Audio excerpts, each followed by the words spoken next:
Poll question, Seton, before we get to Johnny Bench.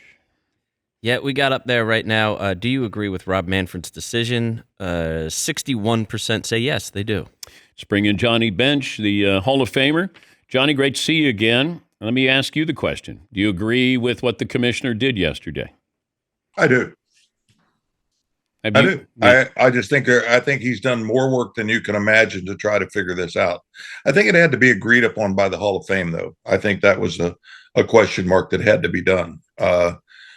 Jane is the person that's basically, wants the sanctification of the Hall of Fame, and that it hopefully all members of the Hall of Fame, although we know there's been question marks about it, whether it be PEDs or whether it be past history or people that have been elected to the Hall of Fame.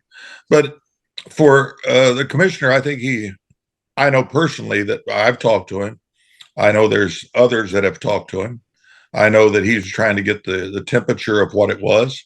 I think the temperature was mixed. I think like the voting is 61%. I think the percentages were one way or the other with some Hall of Famers. Do you take a poll of the Hall of Famers? Do you take a poll of the writers? Do you take a poll of just the Danettes? And I think you're going to wind. Well, I mean, they're fans, and yes, they understand the what has happened with Pete and with the Black Sox scandals. I mean, the one person. I mean, as you know, Ted Williams was a staunch supporter of Shoeless Joe Jackson, and they keep saying, well, there was no evidence against it, and he hit 3-something or 400. So I guess the feel is, all I can say is it is a perfect time for this thing to come out, because right now, as we prepare for the day, I am not in Cincinnati, but they are honoring Pete at the stadium. There'll be 42,000 people coming out, and maybe more now that this announcement has been done. But for the Rose family, I'm extremely happy for them that it's all somewhat behind us. Why wait until Pete dies? Well, I think that there was some concern that he wanted to get into the game of baseball, as far as what has been talked about. He wanted to still be a manager or something like that. I think that created some problems. The fact that whether somebody would actually hire him at this point, or what position he would be in. And I think there was still, okay, we still have to have a certain caution here. We got to put up some yellow flags, and in most cases, a lot of red flags, and make sure that none of this happens. I really believe it was a push by so many people. I think the commissioners ruled on it twice. I know Bud Selig ruled on it 2 or 3 times, and the consensus was that he was not going to. He was permanently banned. And so I think they're cutting hairs a little bit on whether, now that he's deceased, now it's okay. You probably know this better than anybody. How do you think Pete would react today if he were alive? About damn time. What took him so long? About damn time. No, I think he wanted to be voted on. I think he felt like he never had that opportunity and everything else. And I think that was his one thing. I think he always believed that had he been on the ballot, that he would have been voted into the Hall of Fame. Now, what the Hall of Fame has not done, I think, is make a space for Pete in the Hall. And, we honor different groups of baseball players. We honor catchers, we honor we honor the heroes and what is baseball and legends and everything else. I think there's a perfect spot for the Hall of Fame so many ways. And I think you'll see it in Cincinnati on the board today. I think they'll highlight all the things and the person that he was. 145 pounds. He was not drafted. He had to have a scout, which was an uncle, to give him a tryout. Then he winds up being an all-star at 5 different positions. Then he wins the MVP of the World Series. These are all things that you can honor him with and praise him for. And I think I heard Mike Schmidt talking about the fact that, and the other players on MLB talking about the fact that they wanted to be like Pete. They wanted to play like Pete. They wanted to head first slide. They wanted to do all things. He was a personification of hustle and attitude and love for the game of baseball. And the rules are the rules. But for Pete, I think he should be honored at the Hall of Fame just with video, but you also tell the story of why and why this happened and what the ramifications are. I think the immediate reaction from a lot of people was Pete's going to get into the Hall of Fame. And I'd caution my audience to say they're not going to vote on this till December of 2027. And there's other guys on that ballot like Steve Garvey and Louis Tiant and, some really good players. Shoeless Joe Jackson's going to be on there as well. So it's not a foregone conclusion Pete gets in or even gets on the ballot. But, it's going to be a process here. And people should realize that. I think we can assume that his name will be there. I think there's going to be the need for that to happen. But I think there's guys, they've been on, some of these guys have been on the ballot for 20 years. I mean, they keep thinking, or they'll think. And, famous words of Frank Robinson and Bob Feller, and this isn't for the good, this is for the great. And so, and that is exactly the way it was framed. And so here we are at this point saying, okay, we know Pete Rose is great. Good gosh, he's 4,256 hits, and, all the teams that he helped in all the World Series, we know it's there. But I think that would be the ultimate honor. But again, okay, we're going to take 12 or 16 guys. We're going to take 4 owners. We're going to take 4 media, and we're going to take 8 players. And we're going to have to get 12 votes. And, Marvin Miller didn't make it in forever because the owners were never going to vote for him because they felt like during the drug situation, he could have controlled that better.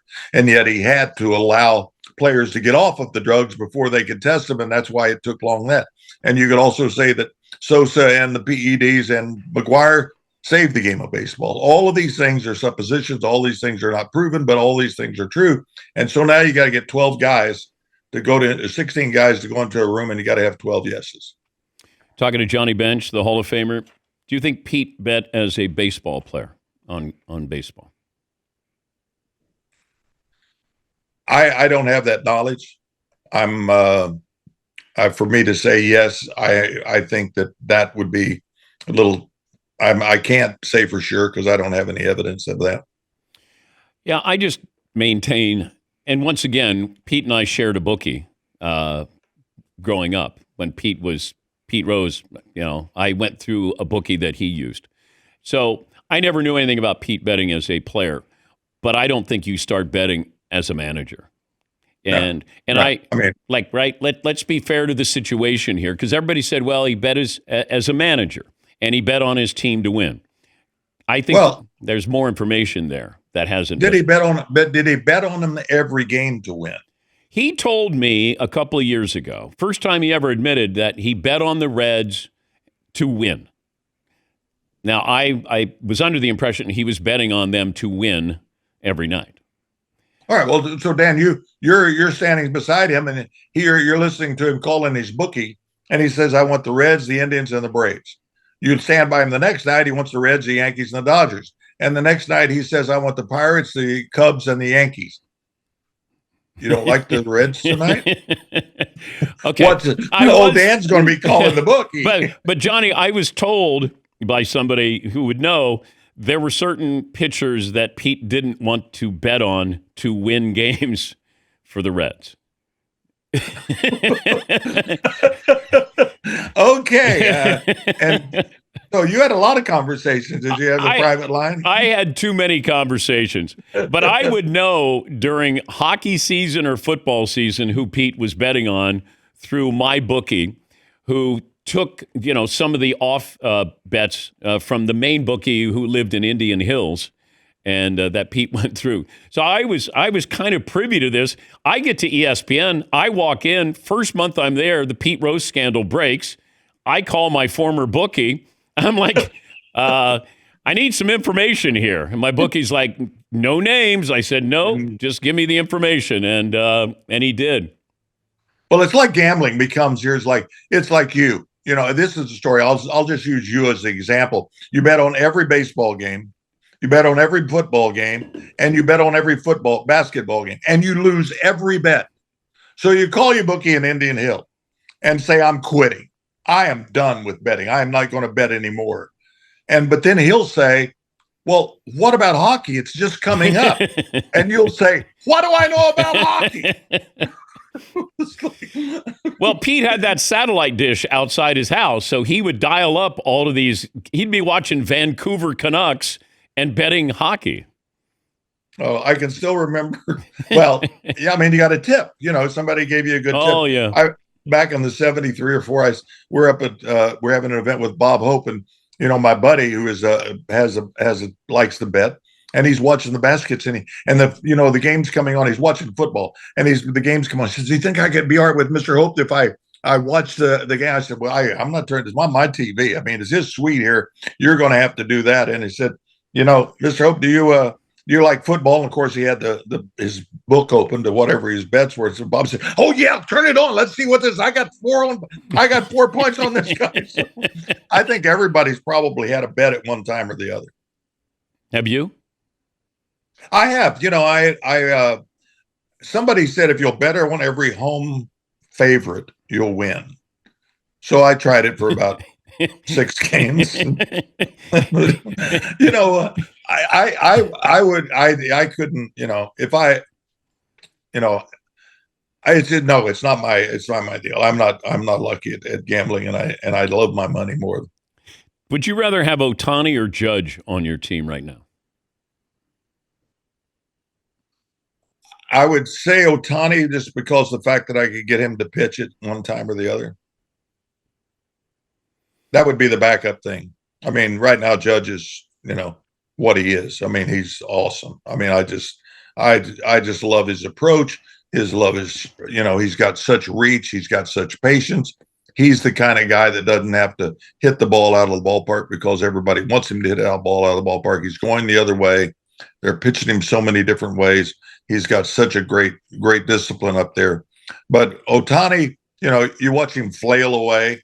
You don't see Aaron Judge do that. You just don't see that flailing away and missing and everything else. But yet, for stolen bases, which Judge can do, the only caveat for me would be the fact that I could put Ohtani in the pitch. Is there a sound of a home run that still resonates with you, whether you hit it or you were behind the plate and somebody hit it? Well, there's two. Now that you mentioned that, there was 2 come to mind.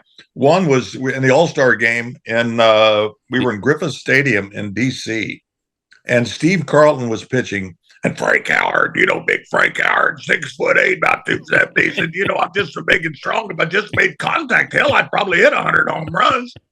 And he came to the plate, and Steve threw him a fastball. It went right past Steve's head and went over the center field fence and bounced off the concrete. And he crossed home plate. Said, see what I mean? I just made contact. That's all I did. But the other one, of course, was the home run I hit against the Pirates in 72 to tie the game of the night. And I don't know if it's the sound or it's the echo, because I would walk in Riverfront Stadium, and Al Michaels just doing a documentary thing, and I was repeating the fact that the 1 and 2 to bench, change hit in the air to deep right field. Back goes Clemente to the wall. She's gone.